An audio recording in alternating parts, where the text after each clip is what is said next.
welcome to the Mailbox Rogues Gallery. My name's Sean. And my name's Burch. This is the show where every fortnight we pluck a figure from history and pop them in our metaphorical mailbox of rogues. We say this every fortnight. Is it a metaphorical mailbox? As opposed to an actual physical, literal mailbox. That we would put people in? Well, the original mailbox, as we discussed in the first episode, was real. Yes. And so is this one.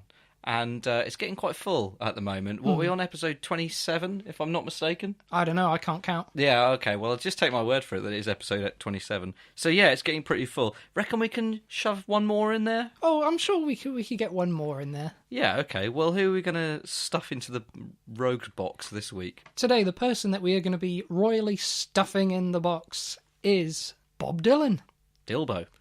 Dilbo Dobbins. Dilbo Saggins. Right, well, where should we start then? Well, we shall start in the beginning.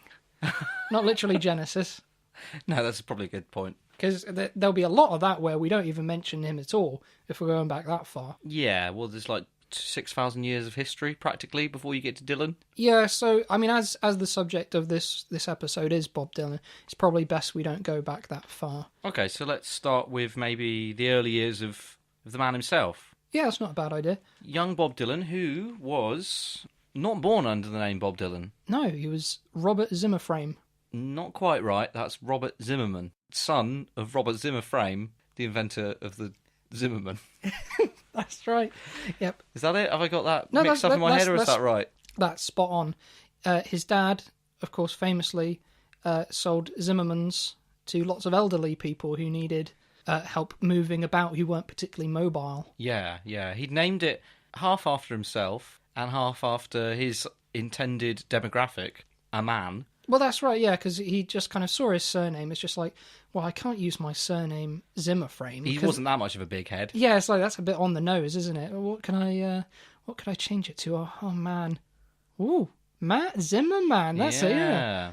And a lot of the money that Bob Dylan makes, it's not from his music career, it's the royalties that he gets from the Zimmerframe. Yeah, well, I think credit where credit's due, they just decided eventually... It was one of those cultural things that people just started calling it after the person who invented it. Yeah. Like a Ginster's pasty. Gerald Ginster. Named after Gerald Ginster. So where was he born? He was born in, like, Minnesota or something? Duluth, Minnesota, that's right. Yes, I didn't even look that up. I should actually say at the top, we're both really big Bob Dylan fans, aren't we? Oh. So this is probably the least amount of research we've had to do. In fact, I didn't do any research into this episode at all. I just know everything about him. So I don't want to say we're scholars on the subject. No. But Dylanites, maybe is the word. Yeah, I mean, I'm a particular big fan of the Zimmerframe. No, sorry, I was talking about Bob Dylan's music, not the Zimmerframe. Oh, right. No, you hung up on the previous generation. I'm going back to talking about our main man, Bob Dylan. Well, his son was all right, I suppose. Yeah, okay. So I've been listening to, appreciating, researching, or not in this case, our chosen subject, Bob Dylan. And you've been researching his father, the man who invented the Zimmerframe. I mean, Bob's all right. I mean, he fair play to him. He can sing a tune or two. Wow, not very well. But, I mean, has he made anything quite as important for the elderly? No, I mean, I suppose I'd say about 99% of his work does not cater to the elderly at all. In fact, he was something of a young upstart. That's true. In fact, he actually dropped out of college at the end of his first year. Moved to New York City with the aspirations to become a musician. The city of apples. The city of all of those apples. So, I mean, what's the end of the story? Did he make it? Is he still out there busking? Well, you're the fan. I mean, you're going to have to tell me. I'm still... as far as I'm concerned, he's getting those Zimmerframe royalties. He did good? He did do good, actually, yeah. I asked my question as a kind of stand-in for the listener. As again, I suppose I should probably do it in my usual listener voice, which is, Did he make it? Is he famous now? Did he make it?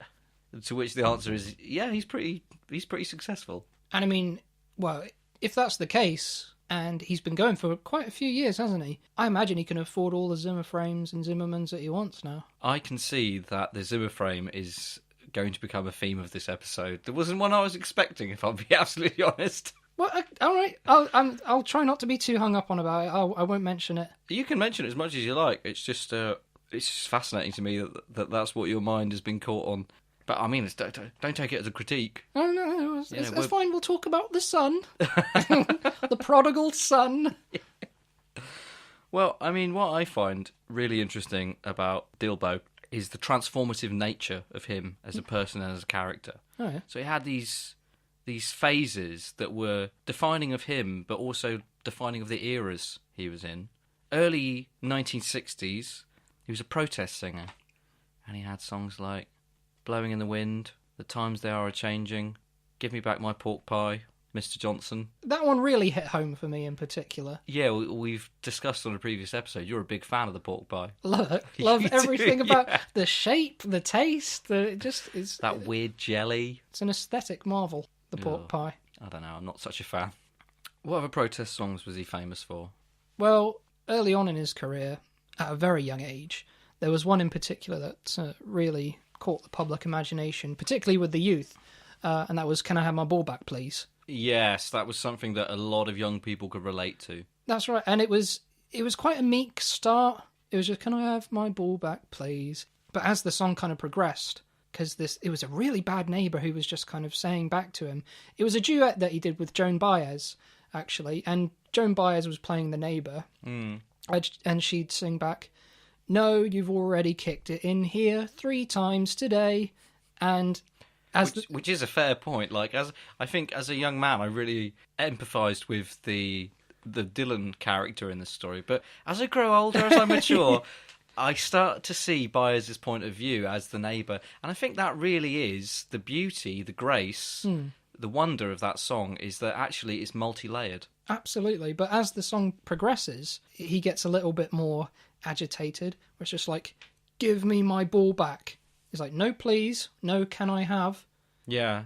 And quite demanding and aggressive. And I think I know what you're about to say next, which was this was indicative of the turn that the civil rights movement was making in the early 60s. Absolutely, that's right. It was very indicative of that. And, in the song, he gets the ball back, which is just kind of essentially a way of saying that we can do this. This is something that we can achieve if we all pull together. Yeah, through the means of peaceful protest and passive-aggressive demonstrations, all summed up nicely in a story about a ball. Going into a neighbour's garden. Yeah.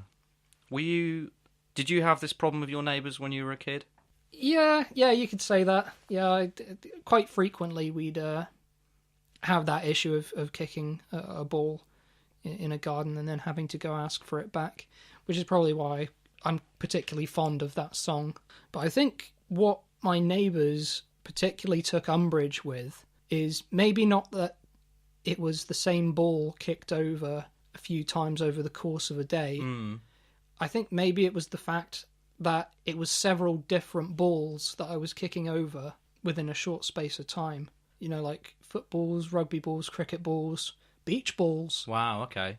And, I mean, that was just the games that we played as kids, just to see if we could smash any windows. Oh, so this was like a deliberate thing. It wasn't, the ball's accidentally gone into Mrs. Jenkins' back garden. Oh, no. It was a deliberate attempt to get the balls in their garden. And sometimes if you hit a window, like I said, it'd be extra points. That's extra points. Okay, well, that's a good system, actually, yeah. Basically, what we had was, there was 3 houses, right? There was me, I was on the right. In the middle, it was my neighbour who had the balls kicked into their garden. And on the other side was my mate Timmy. And what we would do is we would both be in our gardens. You and Timmy? Yeah, I'd be in my garden, Timmy would be in his garden. The neighbour's garden was in the middle of both Mrs. of us. Mrs. Jenkins, yeah. Mrs. Jenkins. And what we would do is we'd be like, okay, on your marks, get set, go. And then we'd start throwing and kicking these balls into this garden. And we had about the same amount of balls that we kind of hurled in there. I mean, hundreds and hundreds of balls. That's a lot. It is a lot. Hundreds and hundreds. I suppose until some of them ended up in her garden, your back garden must have been like an old-fashioned ball pool, like you would have got at a children's activity centre. Well, it started off that way, yeah, but by the end of the game, it was looking all right. And so what you had to do was you had to throw these balls into the garden, and then when you got down to the last one, you'd run out through the back garden, cross the front porch, go to the neighbour's house, knock on the door, And the first one to say, "Can I have my ball back, please, Mrs. Jenkins?" they won. Right, okay. It's a good game. So if the winner is the person who knocks first, then what's the point of the point? What's the purpose of the point system? What point system? Well, you mentioned before you get more points if you break a window. Yeah, that's just all part of the fun, isn't it? It's just... Is it a little bit like Quidditch, where the points don't really mean anything as long as you get the golden snitch? Pretty much, yeah. It's just like the thrill of the chase, I guess. Seeing Mrs. Jenkins' bright red, livid face, that's catching the golden snitch. I tell you, during summer holidays, when we'd play that every day, I mean, I think we tormented the poor woman. Didn't you once tell me that when you were a child, your neighbour had a stroke, a brain aneurysm, a heart attack, and a bowel movement all at the same time? Oh, yeah, that was Mrs. Jenkins. That was Mrs. Jenkins, okay. Yeah. It wasn't anything to do with this game, was it? I wouldn't like to think so. That wouldn't look very good on me. No, wouldn't, would it? Oh, that would be something for your conscience to be wrestling with, wouldn't it? But like I say, I'm sure it's nothing to do with the game. Childhood hijinks. That's right. Well, it sounds like a great game. Do you have a name for it? We just used to call it Piss Off Mrs. Jenkins. Very appropriate name, I feel. Yeah, you hit the nail on the head with that name.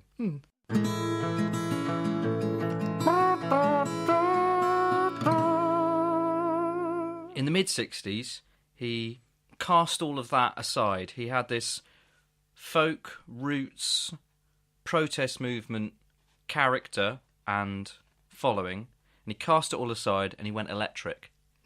Unleashing the furious like a rolling stone upon the world, out of nowhere. That's right. I've still not forgiven him for going electric. I met some. Do you remember? Do you remember in our media studies class, there was that girl called. She had never forgiven Bob Dylan for going electric. I know. I which remember. I found astounding. It's like, haven't you heard Desire? Have you not heard Blood on the Tracks? It's like all of his best music when he realised that it was an electric guitar just about. Yeah. It's just like, oh, this is great, this. Lovely instrument, this. When he found out that you could plug instruments in and amplify them and change the sound a bit, I mean, it must have blown his mind. Oh, revelation. Yeah. When he was just there, like in a recording studio, just kind of like playing along on his acoustic guitar, and he was just saying to the sound engineers, "Oh, can you make this a bit louder, please?" He's trying to play over this drummer. Yeah. Who's going mental. He stood behind the drummer. It's just like they can't hear the guitar, and the sound engineers are just like, "Yeah, well, you want to get in front of it, like closest to the mic." It was absolute shambles, and he just went out and took a fag break, and he was talking to this other musician, and he was explaining his problem to him, and the guy he was talking to was just like, "Well, have you tried like plugging your guitar in to anything?" And he was like, "What?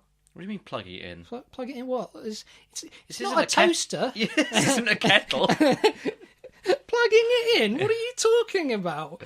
And he's just like, "Look, honestly, look, check this out." And he takes him into another room, shows him a Fender Stratocaster, and... Is that a type of toaster? That is a type of guitar. Oh, okay. Yeah. Would you say it was called a friendly Stratomaster? Friendly Stradivarius. Okay, yeah. And he's holding it, and then Dylan just looks at it and goes, that's a very thin guitar. I'm not going to get any noise out of that. No sound hole, nothing. No. And then gets a wire, like plugs it into a hole. It's just like, oh, is that the sound hole? He's like, no, watch this. Turns on the amp. It's just like that scene in Back to the Future. Yeah, exactly, yeah. Bob Dylan flies backwards into a pile of rubbish. And so he's like lying back there after being blown away by this amp, and he's just dumbfounded. It's just like, where did you get this from? Just, mate, how have you not seen these before? There's like hundreds of them. There's like been... I mean, rock and roll, you missed all of that, did you? But he was from Minnesota. Yeah, and all he knew was folk. Yeah, he had no idea. Now it's a queer as folk. That's what they used to say, yeah. And so, yeah, then he took the guitar from the guy. Robbed him there and then. A young aspiring folk musician can't afford electric instruments. Exactly. And he goes back into the recording studio, and he's like, "Guys, I think I've got it." Shows them the guitar, and they were like... Starts playing Sunshine of Your Love. Yeah. And like, Jesus, what's this? And yeah, then they recorded all of Highway 61 Revisited there and then on the spot. Wow, yeah. Which for years I always used to call Highway 69. Any particular reason? You just thought it was a funny joke? Well, it's a funny number, but I just literally just kind of always confused it as being that. It's like I always get Miracle on 34th Street wrong. I'm not even sure I got that right. Yeah, Miracle on 34th Street. Okay, I think I used to call it Miracle on 69th Street. Must be something about that number. Oh, yeah. What is it about that number? I don't know. It's strange. George Orwell book I always used to read, 1969.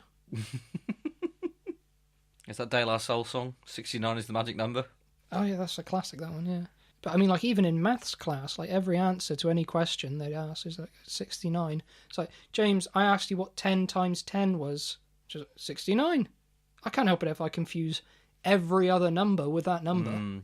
Is that why you had to see a therapist for the last 4 years of school? The last 69 years of school. Sorry. I'd say I'm guessing they didn't fix you then. What do you call fixed? Well, I suppose a basic grasp of numbers. Oh, right, no. Absolutely not. No. You were broken at a young age. That's the benefit, I guess, of doing a podcast with somebody that you've known a very long time, is you can dig up all this dirt on them and record it and then put it on the internet. Yeah, and humiliate them, yeah, that's right. Yeah. But I'm just glad that you've waited till our 69th episode to do that.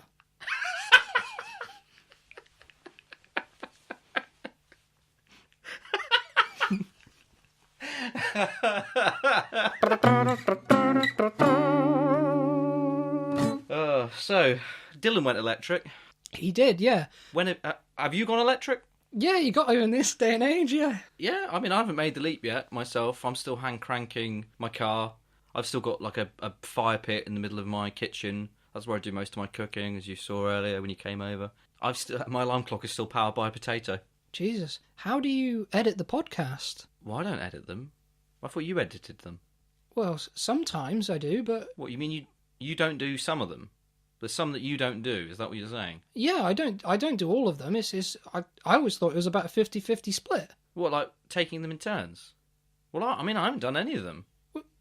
Who's been editing them? When we finish recording... Yeah. I sent...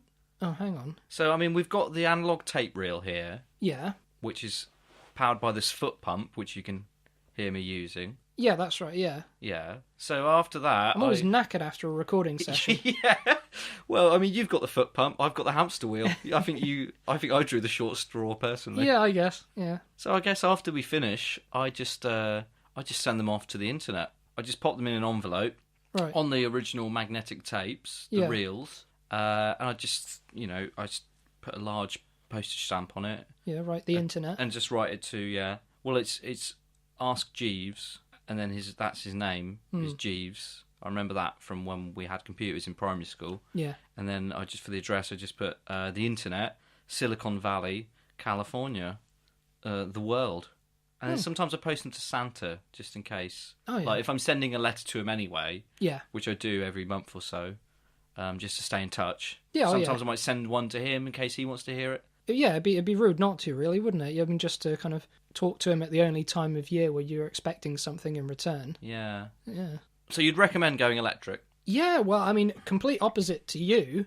I'm completely electric. You know, I wake up out of my electric bed. Ooh, what's that like? Is it like Wallace from Wallace and Gromit's bed, where it kind of flips you up down a little chute in the morning? Yeah, yeah, that's right, yeah, and it's all powered by electricity, so it'll kind of like push me out. I fall down, have electric socks put on my feet. Ooh. Keeps them nice and toasty and warm. Yeah, I suppose it does, yeah. My electric string vest, which is literally just kind of wires. Right, yeah. Copper wiring, so it's quite hot. Yeah, I bet. I bet it looks great, though. Oh, yeah, when I take it off at night, it's a lovely like mesh tattoo that I have on my skin. Then I have a drink of electric coffee from an electric mug. You're really living quite a futuristic lifestyle, aren't you? I am living the electric dream. I mean, even my body I've kind of replaced with some wiring. And just out of interest, do you happen to dream of electric sheep? Yeah, I always dream of electric sheep, very much like androids would. How much of your body has been replaced by an electronic component? Well, maybe I lie a little bit. I'm not 100% electric. There is still some of me that is human. My fingernails, for instance. Yeah. My toenails. Yeah. And my left eye. Oh, that's your seeing eye, isn't it? As opposed to your analytical eye. You've also got one flesh ear, haven't you? That's right, yeah. One flesh ear, one synthetic ear. Yeah. Well, the synthetic one looks better, if anything. I always hated your ears. Yeah, I've never been fond of them either. I'm just saving up to get the other one fixed. Saving up a few electro chips. That's right. But you know, unlike us, who it appears are very willing to embrace someone going electric, the audience, when Dylan played, were not amused at all at Newport. Well done for bringing us back on track to Bob Dylan. That's very well done, I will say. That's the mark of a true professional there. Yes, it is, of course it is. Newport, this was the Newport Folk Festival, wasn't it? In somewhere in America. New York State, was it? Oh, I thought it was Newport Gwent. I don't think it was Newport Gwent in Wales. I could say that. I don't think the civil rights movement had made it that far, to be honest. I don't think it has yet, has it? Maybe not, I don't know. But yeah, so he decided to play. It was a short set, as I recall. So he was expected to come out and play Blowing in the Wind, Times They Are Changing, in his usual kind of hobo, country boy kind of attire. And he came out dressed fully in black with sunglasses on, this kind of sneer with this band of people dressed identically, and roared into like a Rolling Stone for 6 minutes. Yeah. And was booed. It's probably why it's quite a short set. I don't think it was very well received. It's funny to think now when he jumped into that, which is, I think, still his best charting song, like a Rolling Stone. Oh, yeah. How much people hated the fact that he had gone electric. But I think what really annoyed people, and I think it was partly devilment on his part, he saw how much everyone hated that he'd gone electric. And he's like, I'll fucking show you. You guys don't like electric. We'll see if you like this. Wheels out a theremin. Oh, wow. That's a very electric instrument. There's a 5-minute theremin solo partway through his rendition of Like a Rolling Stone. I mean, it's a good thing, really, that it wasn't used in the actual recording, but the bootlegs of that are just incredible. I mean, that is literally a purely electronic instrument. They must have hated that. They hated it. I mean, those bastards didn't know what was coming. You should call the bootlegs of it boo-legs, because you can almost not hear the music over the booing. You can just hear a faint theremin going, and then the boo over it. Yeah, can we recreate that? I'll do the theremin and you do the booing. Okay, so boo, rubbish, boo, boo, play Blowing in the Wind, blue. Perfect. Yeah. Yeah, and like you can hear a few people in the recording yelling at him to unplug it, and he was just like, it's an electric instrument. You won't be able to hear it if I unplug it. And they're like, we don't care. We don't want wires. Take it away. But, you know... I mean, little did they know that a mere 5 years later, every single song in the US pop charts will be dominated by the theremin. Exactly. I mean, you name, for me, a single top 40 hit from the 1970s as a decade that didn't feature the theremin as a lead instrument. Name one. I can't. Neither can I. I'm not sure there was one. And that's, of course, how he got the nickname Theramimmerman. Robert Theramimmerman. Yeah. Bit of a tongue twister, that, actually. No wonder he shortened it to Bob Dylan.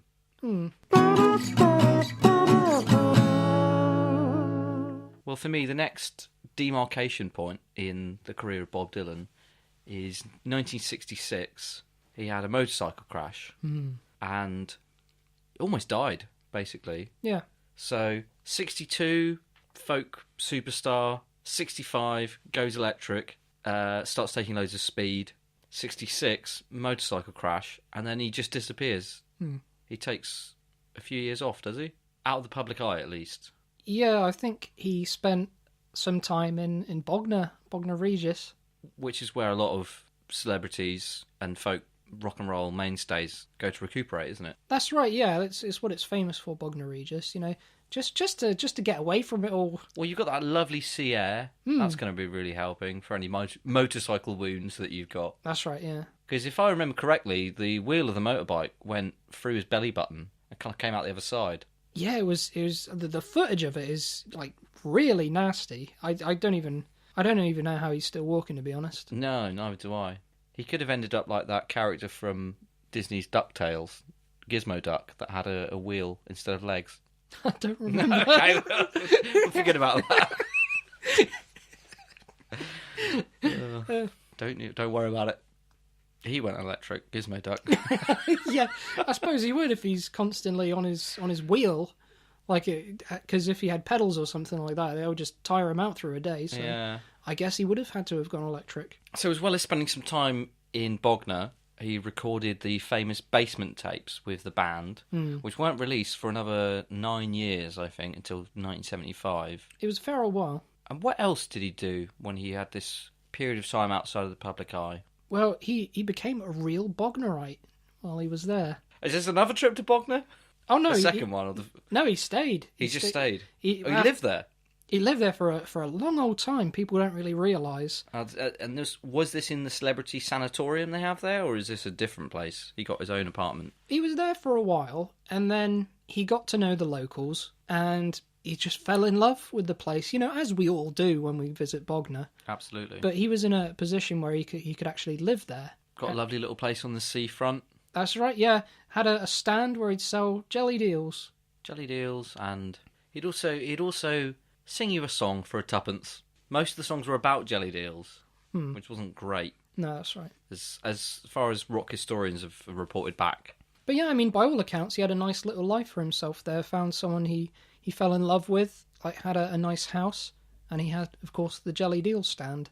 But he kind of left the life abruptly when he was getting a bit bored of the jelly deals. And he thought... It's amazing to think that anybody could ever get bored of jelly deals. I know, but, I mean, that's just like the temperament of an artist, I guess. He had enough, and he was like, I want to do something different.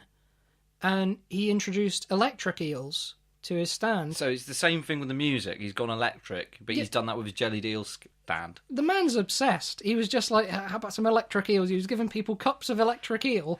And they're like, what the fuck's this? It's like, try it. People were stinging themselves on their mouth and tongue. That's got to be painful. Yeah, and they were just like, we got to just... And jelly is famously a great conductor of electricity. Absolutely, that's right. And so you had all these people shouting at him from his stall, Judas, go back before you were electric. And he was he's like, I don't believe you. And then he was saying to the person in the kiosk with him, serve him loud. And then he was just throwing all these eels out at these people, stinging them. And the king of Bognor... Oh, is there a king? I didn't realise it was a sovereignty.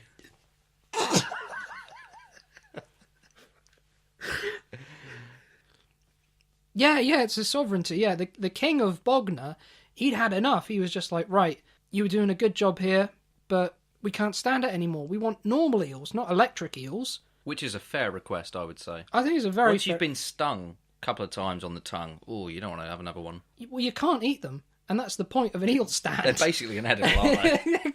You can't...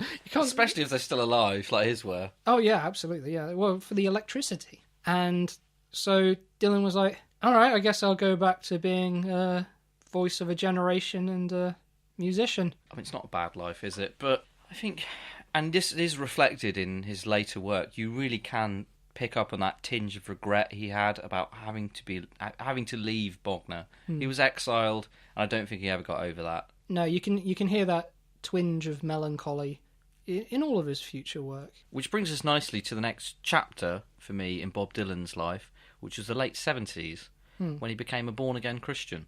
Yes, he did. So going from this young upstart who challenged authority, was a spearhead of this movement that was turning its back on traditionalist, conservative American values, to become a born-again Christian within the space of about 15 years.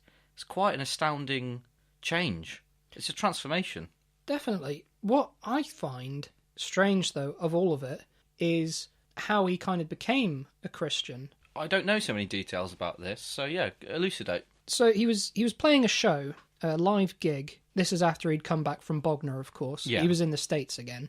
And somebody threw up a silver cross. I don't literally mean they threw up, like they vomited a silver cross, but they threw a silver cross up to the stage. And you mean a cross as in like a little crucifix, not like famed comedian David Cross from Arrested Development?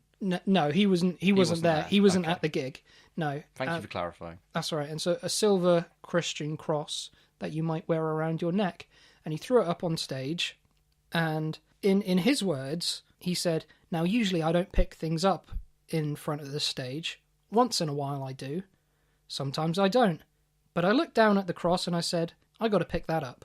And so he kept it in his pocket, and in a period where he was feeling particularly down, he was thinking that he needs... Missing Bognor, no doubt. Missing Bognor, of course. He was thinking that he needs something different, and he put his hand in his pocket and saw the silver cross. Is that true? And that's actually true. That's how he found God. He was in his pocket all the time. Now, I wonder, because he was quite desperate around that time. Yeah. If that person had, say, thrown on the stage a swastika, or maybe a McDonald's logo. Or a croissant. He could have become French.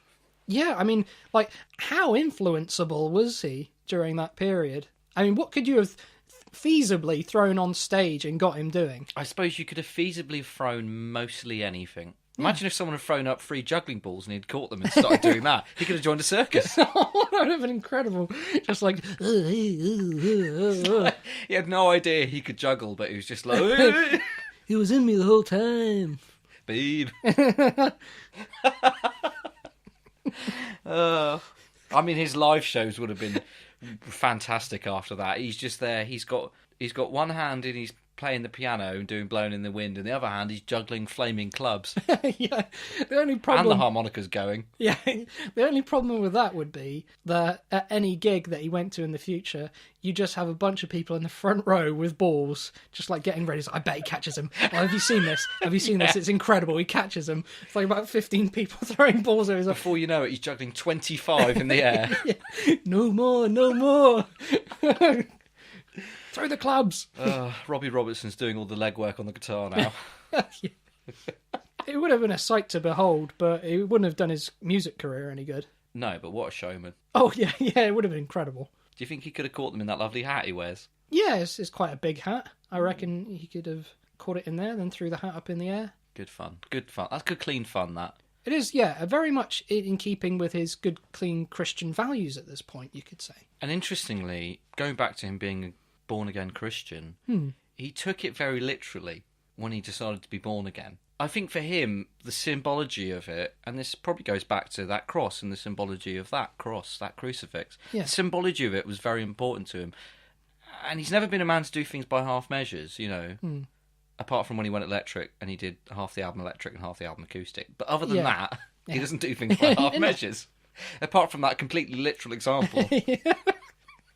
So he was figuratively and literally born again. So his roadies had to construct this gigantic womb, you might say, for him. Oh, wow. And they were out on the road, as you said. It was during a show that he found God. So it was quite difficult for them to do it. They basically utilised a lot of the stuff you would maybe see on TV's Get Your Own Back. That you'd find in the gunge tank. That kind of like corn flour and food dye and water gunge. So they built this kind of womb for him out of the back, in the back of the tour bus in his little section. Nice. And then he burst out of it, and that was his way of being born again.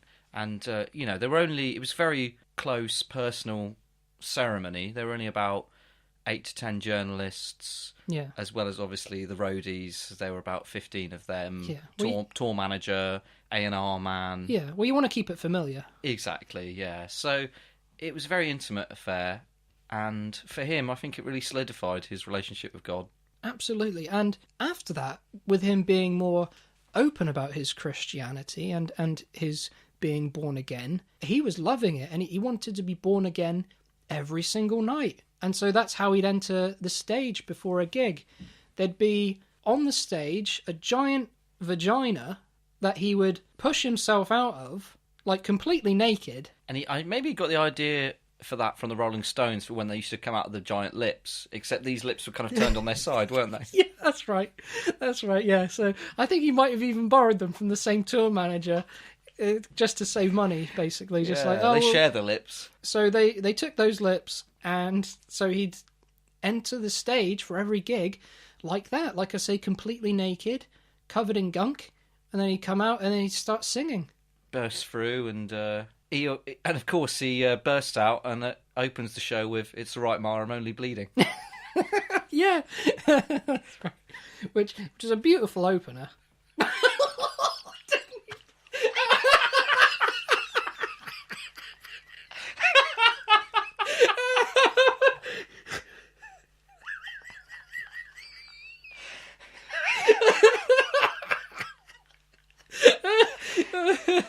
Oh, I'd like to say that was a pun, but I stumbled into that one.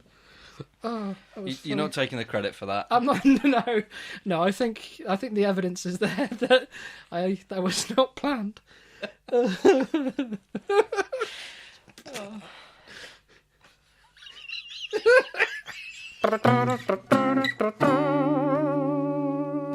I think that brings us to the end of our most chronologically consistent episode ever on Bob Dylan. Yeah.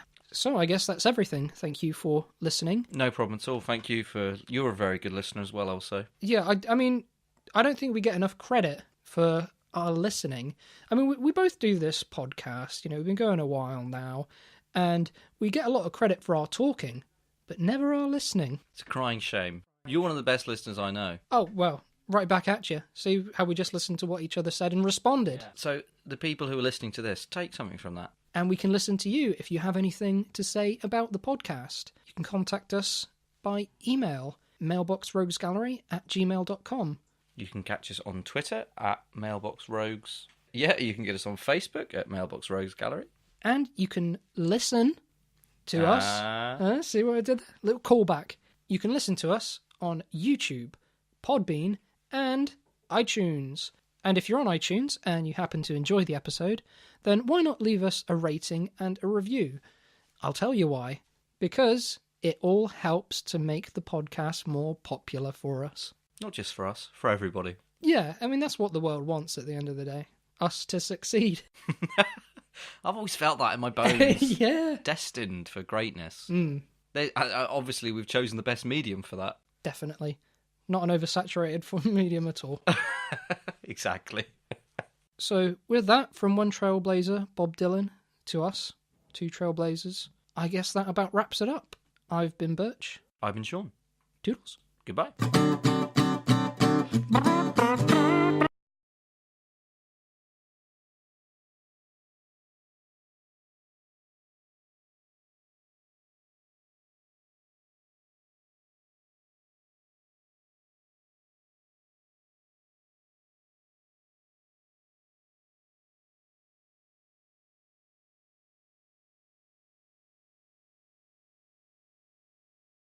Da da da da da da da.